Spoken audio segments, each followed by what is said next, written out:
போன வீடியோவில் சொன்ன மாதிரி என்னுடைய ரிலேஷன்னு சொல்லிட்டேன். இதை ஜொமேட்டோவை பற்றி நான் சந்தேகத்தை எழுப்பினேன். அதே போல் என்னுடைய கருத்தை நான் சொல்லிடுறேன். அதுக்கப்புறம் நீங்கள் என்னன்னு யோசிங்க.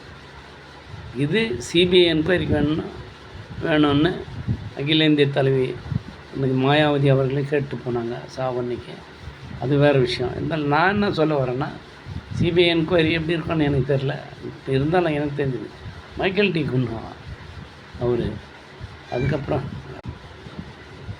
ஆனந்த் வெங்கடேஷ் அவர் நீதிபதி. அதுக்கு அடுத்தது